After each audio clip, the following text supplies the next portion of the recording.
Pourquoi avoir bâti un endroit, une galerie d'art? Pourquoi l'avoir choisi à Bromont? Puis pourquoi en plus avoir mis de l'art contemporain sur les murs? Au départ, c'était parce que je voulais exposer mes propres œuvres. Mais ça ne s'est jamais déroulé comme ça parce que la vie m'a amenée à rencontrer un grand expert d'art contemporain. Je suis tombée en amour avec ce type d'art et tranquillement, j'ai décidé de mettre l'habit du galériste.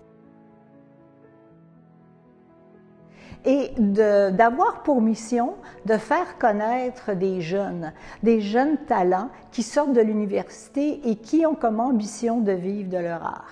L'art contemporain, c'est pas nécessairement beau. L'art contemporain, c'est une recherche intellectuelle. La plupart des gens qui viennent et me disent « Ah, moi, pour que j'achète un tableau, il faut que je tombe en amour avec le tableau. » L'art contemporain, c'est pas ça. Très souvent, le collectionneur va regarder la démarche intellectuelle qu'il y a derrière. Il y a toujours une histoire derrière une œuvre contemporaine. Il y a toujours un pourquoi cet objet, en 2 ou en 3 dimensions, est là. C'est très souvent d'avoir le plaisir pour la personne ou le visiteur qui veut l'entendre, d'expliquer comment est née l'œuvre, d'où elle vient, qu'est-ce qu'il y a comme démarche intellectuelle derrière. Des fois, c'est une démarche qui est purement technique. Les gens nous posent des questions, alors je suis obligée de répondre et j'essaie d'avoir des artistes que j'expose une démarche, une explication que moi je peux à la suite redonner aux visiteurs. Alors, à chacune de mes expositions, j'ai des grands panneaux qui disent qui est l'artiste, quelle est sa démarche, pourquoi il a fait ça. Et jamais j'aurais pensé que ça aurait autant de succès. Les gens lisent ça, puis après ça, ils commencent le tour des deux salles de la galerie.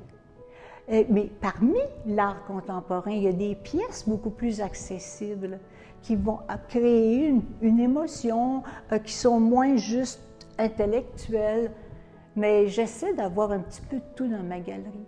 Les enfants, là, eux, là, qui regardent de l'art contemporain, ils vont y trouver du plaisir, ils vont y trouver des raisons de s'interroger, de me poser des questions, mais ce qu'il y a d'intéressant chez l'enfant qui regarde, c'est qu'il ne porte pas de jugement. Il est dans le jeu, il est dans la nouveauté, puis il est bien. Les gens qui veulent s'essayer dans un processus de création, ont terriblement un frein. Et ce frein-là, c'est le jugement qu'ils portent sur ce qu'ils ont fait.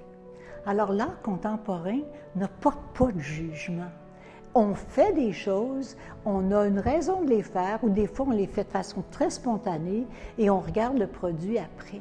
La créativité, si je m'auto-censure, il n'y en aura pas. Ou bien ce ne sera pas beau, ou bien ce ne sera pas une grande œuvre.